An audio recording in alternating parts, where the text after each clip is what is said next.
Muy buenas tardes, bienvenidos a Canal Agrositio. Estamos con el diputado Fernando Iglesias, alguien que yo siempre he dicho de esas personas que cuando uno lo ve en los debates se siente como seguro, ¿no? Y te hago llegar mi impresión, digamos, porque, viste, cuando vos tenés que debatir con un peso pesado y decís, no, digamos, Iglesias lo puede enfrentar. Bueno, fue el ejemplo de anoche con Diana Conte, yo diría un peso pesado. Me daba hasta la sensación en algún momento que temblaba, ¿viste? Cuando uno más o menos trabaja en comunicación y ausculta a las personas, ¿no? Como que se sentía como muy nerviosa en esto. Yo creo que, más allá del punto en especial, esto es lo que te pregunto, que era la discusión en especial de esto que pasó, digamos, terrible, que es haber cerrado la salida de un diario, me parece que había una discusión más de tipo de qué tipo de instituciones queremos, ¿no? Yo creo que hay y yo daría un paso más todavía, qué tipo de país queremos. A mí me parece que el verdadero país que el kirchnerismo quiere y que discute y al que tiende permanentemente es un país parecido, si tuviera que tomar un modelo, a la Venezuela de Chávez, ¿no? Si no lo logran, es gracias a la oposición y a que la sociedad argentina también, en algunos momentos, como ha sucedido con la crisis del campo, en algún momento ha dicho basta, esto no da para más. Pero el modelo que ellos tienen en la cabeza es eso, lo de ayer. Yo creo que lo que pasó con Clarín fue extremadamente grave, pero aún más grave que una diputada de la Nación, justamente Diana Conti, sostuviera que bueno, que no había pasado nada, que la gente se había quedado sin diarios por un día, cuando era la verdad evidente para cualquiera que lo quiera analizar, es que no se trata solamente que por un día la gente se quedó sin diarios, se trata de un apriete muy fuerte por parte de Moyano para que los medios gráficos no reflejen sus causas judiciales, los exhortos que le llegan de Suiza, todo el enorme nivel de corrupción que este gobierno tiene. Y eso no fue solamente dirigido contra Clarín y contra La Nación, que son los dos diarios más leídos en Argentina. Es un mensaje para toda la prensa, porque si podemos con Clarín y con La Nación y podemos impedir que distribuyan los diarios, imagínense ustedes que tienen un canal de televisión, una pequeña radio, lo que sea, que se pretenda ignorar eso, o que se mire para otro lado y que se lo disfrace con, y bueno, la gente un domingo no leyó Clarín, me parece extremadamente grave. Fernando, vos que conocés mucho más que uno a los protagonistas, ¿no? ¿Vos sentís que realmente todos comulgan, digamos, dentro de lo que es la ideología acá, ¿no? Todos comulgan digamos, dentro de lo mismo, porque yo veo lo que se llama el progresismo, que por ahí es más soft, veo algún progresismo más intelectual, como el caso de Ricardo Foster, alguien con quien se puede hablar y debatir, que tiene fundamentos, ¿no? Un Horacio González más a la izquierda, y después hay otro que me parece que son como hijos adoptivos, que se han ido enganchando. El kirchnerismo insiste siempre en que la oposición está fragmentada. En realidad la oposición no es que esté fragmentada. La gente ha votado en el 2009, por ejemplo, 6 tipos diferentes de oposición, y la oposición argentina refleja la pluralidad de la sociedad argentina.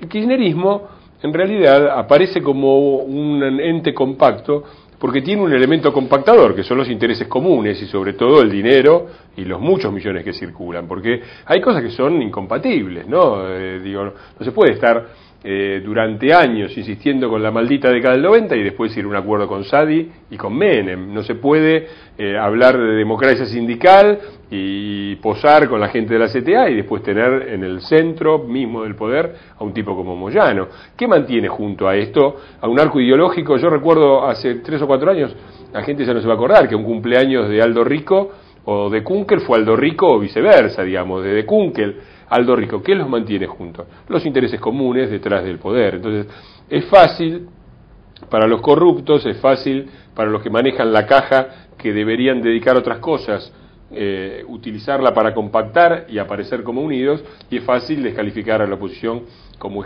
que están separados. En realidad, me parece que la oposición sin duda ha cometido grandes errores, pero también es cierto que si la Argentina todavía no es la Venezuela de Chávez, se debe a la sociedad argentina y a la oposición. Y también es cierto que muchos proyectos que el oficialismo tuvo que terminar aplicando, la asignación universal por hijo, el 82% que para los jubilados, que después se transformó en una serie de aumentos, ahora está sobre el tapete el tema del mínimo no imponible, el mínimo de ganancias para los trabajadores, para los salarios, que probablemente termine saliendo por un decreto, pero termine saliendo por un decreto porque la oposición, a pesar de sus muchas divisiones, en algunos puntos concretos, que decirle alto a los atropellos y mantener algunos puntos de la agenda social, ha estado unida, como ha estado también unida cuando ha sido el conflicto agropecuario, ¿no? Tengo una pregunta de tipo conceptual y algo que yo observo, ¿no? Esta palabra militantes, una especie como de lenguaje que justifica intelectualmente muchas cosas. Yo ayer veía las justificaciones, creo que había para todos, salvo en una parte donde sentí un silencio, que fue cuando vos hablaste de Menem y Sade, que el silencio era tal que no había manera de justificar, pero el resto todo era justificación, todo era simple.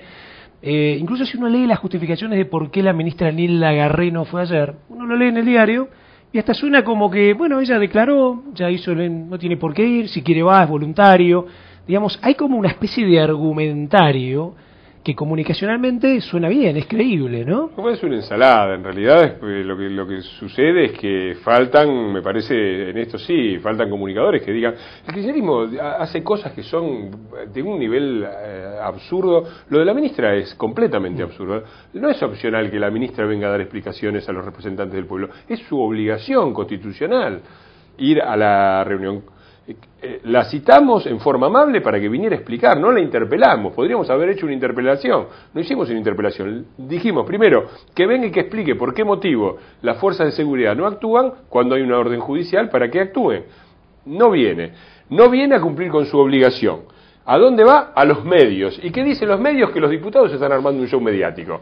Es demasiado. Y como eso, las contradicciones del kirchnerismo son extraordinarias. Por ejemplo, Cristina ya ganó, pero todavía no es candidata. Eso también, otro caso único en el mundo. Un partido que ya ganó las elecciones con meses de anticipación, pero todavía no tiene candidato. Digo, ¿cómo es que? A mí me parece que las dudas de Cristina parten justamente de que no está tan segura de que va a ganar y por lo tanto está viendo si se tira o no se tira la pelota. Y como eso hay un montón. La sesión que se levantó ayer a la tarde, justamente por el tema del mínimo no imponible en ganancias, fue una vergüenza, porque se levantó por una moción. Éramos 148 y el diputado Rossi, con el presidente Fellner. Ahora, el diputado Rossi hace una moción de levantar la sesión porque dice que no hay quórum. Ahora, Fellner tenía dos posibilidades de decir, el diputado Rossi está ausente, por lo tanto no puede hacer mociones, o está presente y hay quórum. No, está presente para hacer la moción, pero está ausente para contar el quórum. O sea, el nivel de contradicción del kirchnerismo, digamos, es un país de lo absurdo y los resultados, lamentablemente, los argentinos los pagamos todos los días. Vamos al capítulo elecciones. Vamos. Cuando uno analiza un poco toda esta especie de polarización, etcétera, ¿no?, que se percibe, quedan como tres grandes bloques, hace tiempo que se ven, ¿no? Kirchnerismo, un acuerdo cívico y social, por usar la misma nomenclatura de lo que fue bastante exitoso en el 2009, y por el otro lado, este pro-peronismo o pan-peronismo, y peronismo federal, provincias, etcétera. ¿Cómo estás viendo vos? Yo sé que es difícil cuando uno tiene un partido armado, amalgamado, tiene los planes, tiene las personas, tiene hasta los candidatos casi para cada una de las posiciones ejecutivas, decir, bueno, ¿cómo se llega a un acuerdo de esto? Lo que está claro es que solos, cualquiera, da la sensación hoy que cualquiera solo, hasta el radicalismo mismo, que puede parecer un poco más grande, etcétera, etcétera, no gana ni loco, ¿no? ¿Cómo lo estás viendo vos esto? ¿En el tiempo se logrará ir conformando estos polos más fuertes? A mí me parece que no está dicho que el kirchnerismo gane de todas maneras. Me parece que no tiene el 40% en la primera vuelta de ninguna manera. En un momento mucho mejor del país, antes de la crisis del campo, llegaron al 45%. Y todos los índices electorales de ahí para adelante les dan para atrás. En el 2009 fueron derrotados, no juntaron ni el 30%.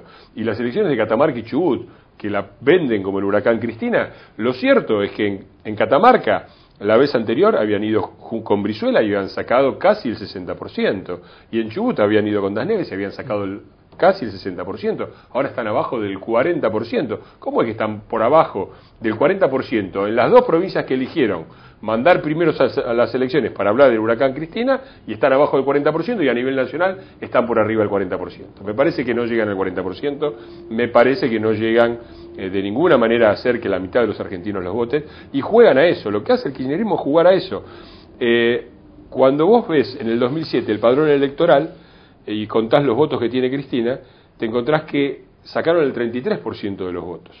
33%. Lo que pasa es que, claro, si al entrar en el cómputo de los votos efectivos y tenés que hacer la cuenta sacando los votos en blanco y los ciudadanos que no fueron a votar, entonces les da el 45% que les alcanzó. Y juegan a eso.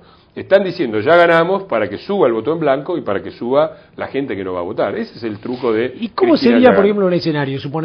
Imagínate que llegara el 35 en primera vuelta, ¿no? Y que eso, por supuesto, no ser ni el 40 con 10 de diferencia, automáticamente iría una segunda. ¿Y ahí cómo lo ves en la segunda? A mí me parece que está claro que el kirchnerismo... Acá va a haber... Vos mencionaste una cosa que es importante. Yo no creo que la división en la oposición sea solamente una cuestión de ambiciones personales.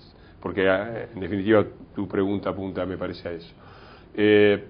Yo creo que depende qué tipo de oposición. La Argentina ha tenido dos grandes desgracias. Un pejotismo fuerte que ha gobernado el país casi ininterrumpidamente 18 de los últimos 20 años, ¿no? Por derecha con Menem, por izquierda con los K. Con los K, robando siempre. Eso ha sido el centro del problema político argentino de los últimos 20 años. Pero hubo 2 años donde la ciudadanía argentina, bien o mal, elaboró una opción, creyó que había una salida, que fue en los 2 años de la Alianza. Y ahí tuvimos la segunda desgracia, mucho menor con respecto a la anterior, y con otras responsabilidades y con otras intenciones, que fue tener una oposición débil, una oposición fragmentada, una oposición sobre todo sin la decisión y el coraje necesario para decirle, muchachos, esto no va, y nosotros nos plantamos frente a los moyanos, nos plantamos frente a los corruptos, y los que delinquieron tienen que ir a la cárcel. Eso es lo que le falta hoy a la Argentina. Yo creo que si la opción sigue siendo un pejotismo fuerte o una oposición débil, el país no tiene salida, porque va a la prolongación de la hegemonía o a un nuevo fracaso que dura 1 año, que dura 2 años, que dura 3 años y que después vuelve a abrir la puerta para que ellos vuelvan. Ahora decime, Fernando, Ese uno es viéndola desde un ciudadano común, ¿no? Los camarógrafos, la gente que está acá, ¿no? Y dice, uy, mirá, yo leí en el diario que iba a haber elecciones, iban a enfrentar Cobos, Sanz, Alfonsín, ¿no? Por tomar el ejemplo. Cobos dijo que no, bueno, que qué sé yo, después Sanz no, que espera hasta agosto, el otro ya se autoproclama y se supone que son del mismo partido, ¿no? Entonces, claro, a partir de ahí, los que pensamos que puede haber una construcción política más abarcativa, etcétera, yo he conversado acá con Ricardo López Murphy. Para muchos es una mala palabra, un tipo honesto, con ganas, etcétera. Tenés un Biller, el GEN, que fue parte de Margarita Stolbizer, que tiene que ver comulgado prácticamente con las mismas ideas, con Lilita Carrió, que hoy está amiga de Pino Solanas, pero vos decís, Pino Solanas no va a citar los radicales. ¿Viste cuando el ciudadano común todo eso no termina de entenderlo y dice, muchachos, júntense en una mesa? Las cabezas. Bueno, nosotros nos hemos sentido en... Yo sé que debe ser difícil, del ciudadano común a la realidad política. No, está muy bien, porque la política se hace para que el ciudadano participe y la comprenda, y no es tan difícil de comprender. Nosotros en la coalición cívica nos hemos sentido de alguna manera solos o poco acompañados en 2 momentos. Uno fue el 2009. Año 2009, la oposición ganó abrumadoramente al kirchnerismo. Kirchner fue derrotado como candidato en la provincia de Buenos Aires y lo que se abría en ese momento era que el kirchnerismo estuviera forzado a reconocer su derrota y a abrir un programa legislativo razonable y una forma institucional y de negociar basada en el consenso. ¿Qué hizo el kirchnerismo? Llamó a un diálogo con Randazzo y toda la oposición se encolumnó ahí atrás. Los únicos que dijimos, ese diálogo es una trampa, fuimos en la coalición cívica. Y la gente nos decía, ¿por qué no van? ¿Por qué no van a dialogar? Bueno, se vio en pocos meses que fue lo que pasó ante esa actitud de debilidad de la oposición frente al kirchnerismo, que usaron lo que les quedaba del Parlamento con mayoría para arrasar con un montón de leyes, la ley de medios, AFJP, bueno, todas las cosas que impusieron. Ahora, también, el año pasado, cuando nosotros dijimos, nosotros en estas condiciones no podemos seguir dentro del acuerdo cívico y social, también hubo una gran incomprensión. ¿Por qué se abren? Bueno, a mí me parece que los sucesos, yo no me quiero meter en la interna radical, que es un partido con el que hemos ido juntos y que consideramos amigos en el 2009, pero me parece que los últimos sucesos de la interna radical confirman que hay una crisis de liderazgos en del radicalismo y un montón de gente que no se sabe muy bien para qué juega. ¿Para quién juega Cobos? O sea, ¿para quién jugaba Cobos en su... ¿Qué es lo de Sanz me parece que es inexplicable? Me parece que lo que más le conviene al kirchnerismo es justamente aplazar la definición de candidaturas y seguir insistiendo con Cristina ya ganó, la oposición está dividida y ni siquiera tiene candidatos. Ahora, si vamos a suponer que en este momento la coalición cívica quisiera acordar con el radicalismo y ver, ¿con quién hay que hablar?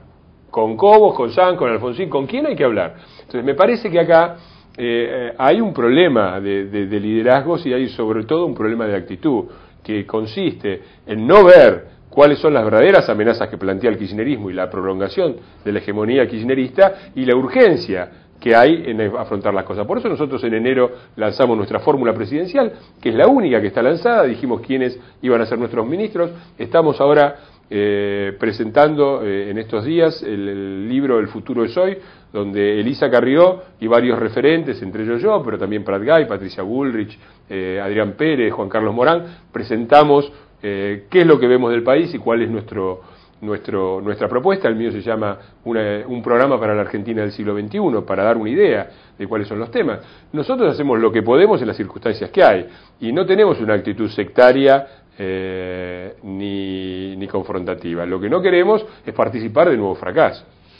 ¿La ves a Lidita con las ganas de hacer esa ingeniería política que ella sabe hacer? Porque ella cuando quiere es una ingeniera política espectacular, digamos, percepción ya de un poquito más que ciudadano, de observador, ¿no?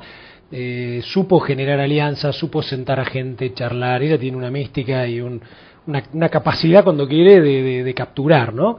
¿La ves a ella con ganas de tomar ese rol, ese protagonismo, de sentar un poco, o ella prefiere en este momento hacer esa especie de silencio y dejar que los demás se acomoden?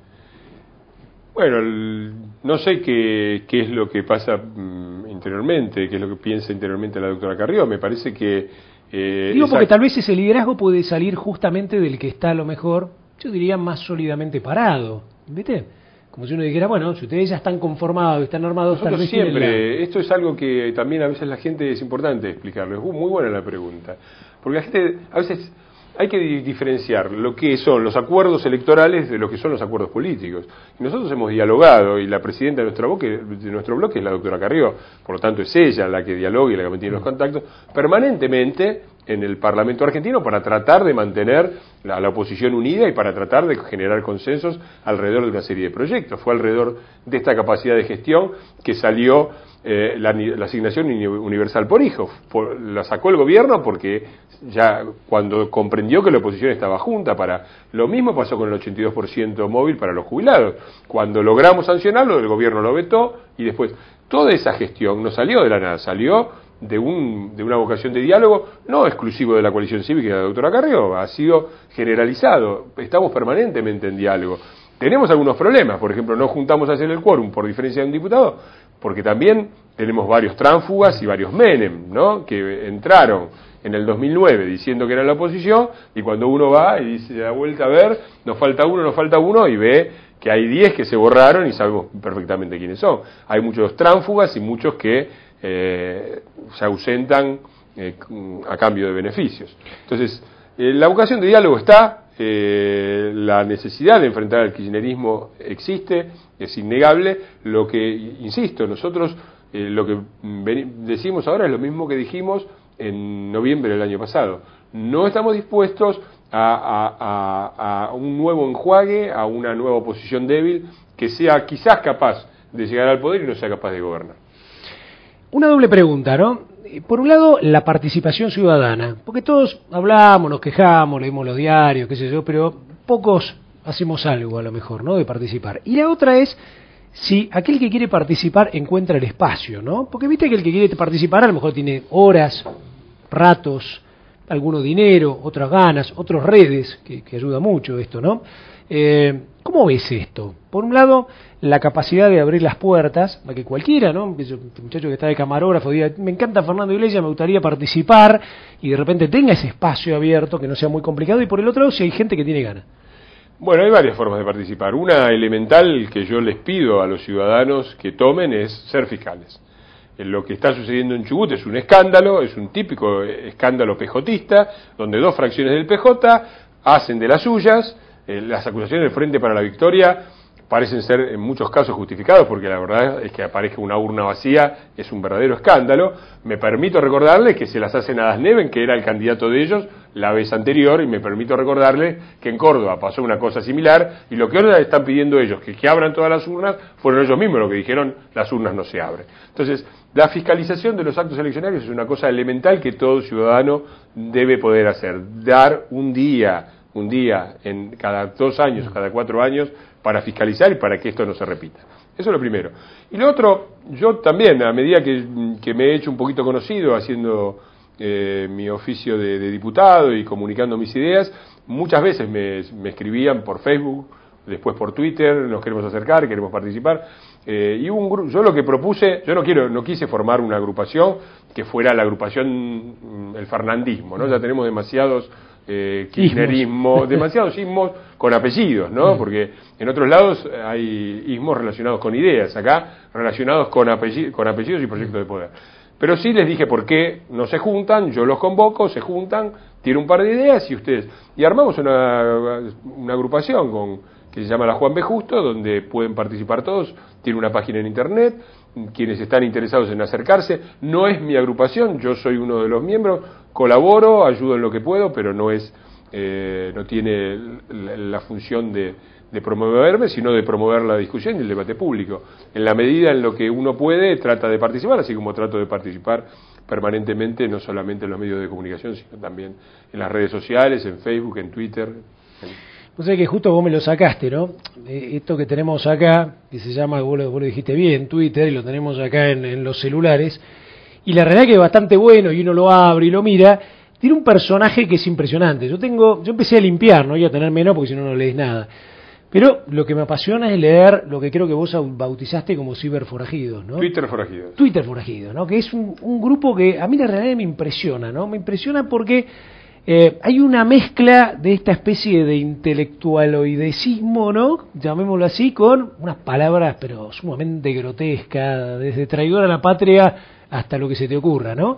¿Cómo se hace para tener paciencia? Yo creo que vos aprendiste a manejar esto, ¿no? Incluso creo que hasta los cebás, porque creo que los cebás de tal manera que los tipos se ponen locos, porque aparecen, cada vez que vos tirás algo, 30 personas diciendo de todo, ¿no?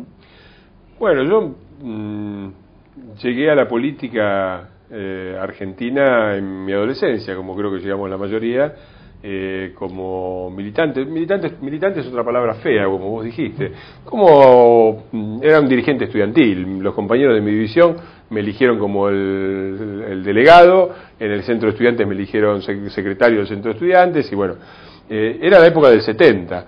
Los chicos como estos en aquella época defendían el uso de metralletas, ¿no? Así que estoy bastante habituado a un lenguaje violento y a una forma de expresar las ideas que pasa de supuestas elucubraciones intelectuales a un lenguaje grotesco, grosero, propio de una barra brava. Y yo no es exacto que lo sé, me parece que yo les molesto mucho porque no tienen de dónde agarrarme. Es decir, yo, no sé, no tengo nada con vivir en Puerto Madero o en Recoleta, pero yo nací en Almagro, me crié en Avellaneda y vivo en San Telmo. Tengo un auto de gama baja, o sea, ningún bien disponible, el principal bien que tengo... No te pueden acusar de corrupto. No me pueden acusar de nada, no me pueden acusar de no ser de izquierda, conozco, no de memoria, pero conozco bien los autores de izquierda, arrancando con Marx, con quien me formé. Obviamente una cosa es cómo se forma uno y otra cosa es quedarse con las lecturas de la infancia. Metaboliza en el tiempo todo eso, ¿no? Exactamente. Entonces me parece que lo que los pone muy nerviosos es que no tienen por dónde correrme, no me pueden decir ni que no tengo campos ojeros, ni tengo un medio de comunicación que me banca, ni tengo nada. Entonces eso los pone muy nerviosos, que alguien señale las contradicciones entre su discurso supuestamente progresista y sus prácticas, que son reaccionarias y de derecha, pero no en el sentido normal de la palabra derecha, que es una forma de pensamiento que tiene determinados valores y es perfectamente respetable. De derecha en el sentido de ser conservadores de lo peor, de las peores tradiciones argentinas y potenciadores de la corrupción, de las desigualdades sociales, todo además con un discurso que uno los escucha y parece que están bajando con Fidel Castro de la Sierra Maestra. Esa payasada cuya expresión perfecta es la cámpora. La cámpora, uno ve las fotos, ve los autos, ve los relojes y dice, estos son unos yuppies de los años 80. Y sin embargo tienen la pretensión de que están haciendo una supuesta revolución. Entonces, eso que no es más que una fantochada, que es simplemente el aspecto paródico, ¿no? Marx, para seguir con Marx, tiene un libro extraordinario para describir el bonapartismo, que es la gran tradición política que da origen al supuestamente original peronismo. La verdad es que el peronismo inventó bastante poco. todo lo que se encuentra en la tradición bonapartista europea es lo que ha dado lugar al peronismo acá. Y tiene en el 18 Brumario de Luis Bonaparte, que es el gran libro sobre el bonapartismo, arranca en la primera página extraordinariamente y dice, precisamente, dice, las generaciones muertas y las tradiciones de las generaciones muertas pesan como una losa sobre el cerebro de los seres humanos vivos.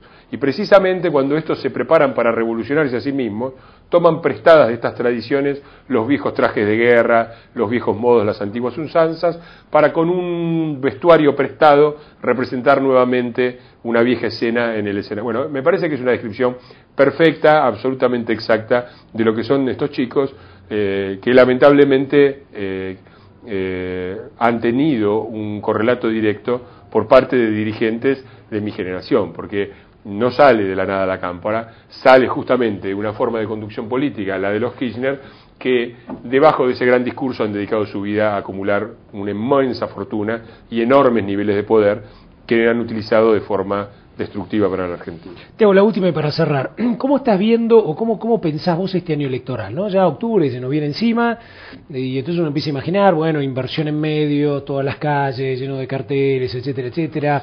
¿Es algo disruptivo que pueda cambiar las cosas? Porque siempre aparece un fenómeno disruptivo, eso es que uno no se imagina y de repente todo se da vuelta, ¿no? Como fue la resolución 125, ese tipo de cosas.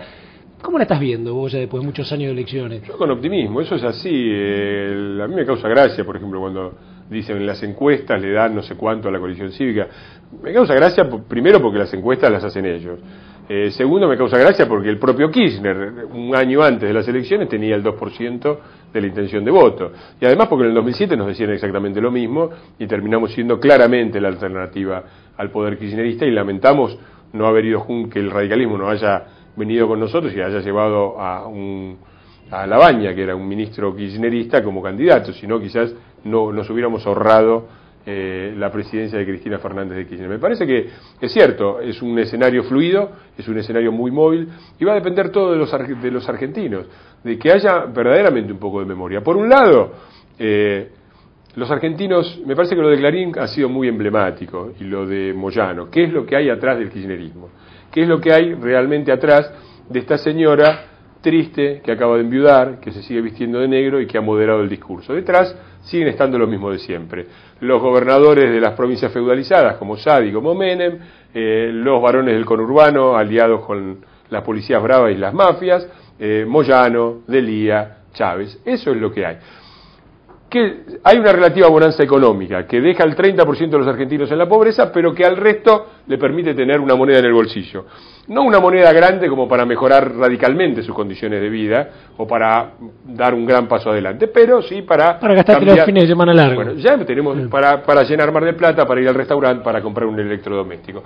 De esto, en función de eso, rifar los derechos, olvidarnos y no tener memoria, la Argentina hizo experiencias trágicas, como en los 70 con la plata dulce, tragicómicas, como en los 90 con el momento de auge de la convertibilidad, y las pagó muy, muy caras. Las pagó los mismos que dijeron, está bien, métanle para adelante porque yo soy inteligente, esto. Después terminaron pagando carísimo todo eso, y lo terminaron pagando carísimo no solamente en la crisis enorme que se vino en ambos casos, sino en las condiciones de vida, en los niveles de inseguridad, en los niveles de marginalidad social, en el disgusto permanente de vivir en una sociedad donde la corrupción parece ser una cosa aceptada. Va a depender, vos me preguntabas cuál es el gran factor de las elecciones en octubre. Bueno, el gran factor es la sociedad argentina y qué es lo que quiere para el futuro. Si quiere que el país siga siendo, como en Catamarca, como en Chubut, una gran interna pejotista, donde diferentes fracciones del PJ se disputan con el fraude electoral o con cosas mucho peores la hegemonía, como Moyano y los bloqueos a los diarios, o si vamos a tratar de salir a una Argentina distinta, una Argentina orientada al mundo, orientada al futuro, que apueste al gran recurso que hoy tienen los países, que es la inteligencia y la capacidad intelectual creativa de sus ciudadanos. Esto es lo que está sobre el tapete y el gran actor es la sociedad argentina que tendrá que decidir. Fernando Iglesias, diputado nacional de la coalición cívica, este análisis político actual con una visión de lo que van a ser un poquito más allá de las elecciones. Y como dije yo al principio, de los pesos pesados que se animan a combatir, a combatir desde las palabras a otras ideas que a veces, se disfrazan en el contenido distinta de lo que realmente son. Gracias. No, al contrario, muchas gracias a vos.